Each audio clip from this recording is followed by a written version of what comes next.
Welcome back, and let us continue our section algebraic chess notation, and we shall now learn how to record movement of a piece from one square to another. We know that there are 5 pieces and that each of them have got a symbol, that is K for king, Q for queen, R for rook, B for bishop and N for knight, and they are recorded in the uppercase. So let me read out the order in how the piece movement is recorded. The notation for movement of a piece from one square to another is recorded in the following order. Number 1, symbol of piece which is moving. So for example, if you are moving a rook, then you would be using the symbol R. Second point, the square of its arrival.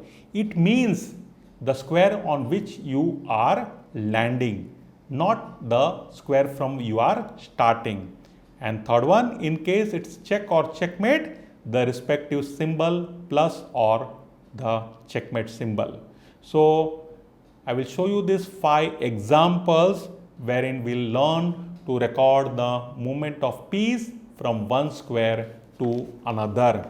So in this example, it's turn of white and he wants to move his rook which is standing on E2 to E5.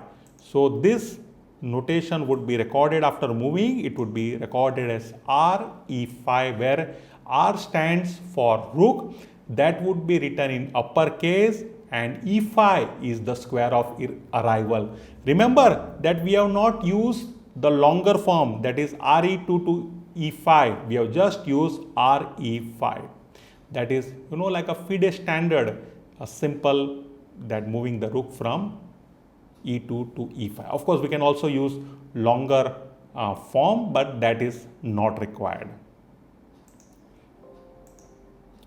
Now here again it's the turn of white and he intends to move his bishop which is standing on A1 to E5.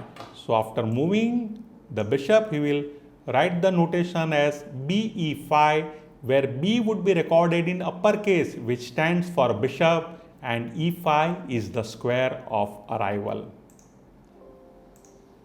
As regards recording movement of a knight, so we see here the knight is standing on H7 square and intends to move to F6.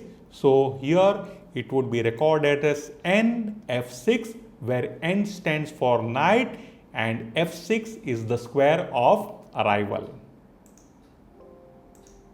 Now to the movement of queen, we see here the white queen standing on A1 square, desires to go to A3, and after the movement it would be recorded as queen A3, Q A3, that is Q for queen and A3 the square of arrival. And finally the movement of king, the white king which is here on E4 decides to move to F3. It would be recorded as KF3, where K stands for king and F3 the square of arrival. And again to remind you that piece's name should be written in uppercase capital letters, whereas the square name should be written in small. So you can see here KF3, K is written in uppercase, and then F3, F is written in small letters. So with this we conclude recording movement of a piece from one square to another. I hope you have understood this. It's very simple. Just remember the order. That is, the first one is like the symbol of piece which is moving. So for example, if you are moving a rook, then you will use R. If you are moving a king, you will use K similarly. And then only the square of arrival. It means the square from where you are starting is not required. We just mentioned the square of arrival. So like just recapping this last position where the king was on E4 and had moved to F3, we had recorded it as KF3. With this, I conclude this chapter of recording the movement of a piece. Bye.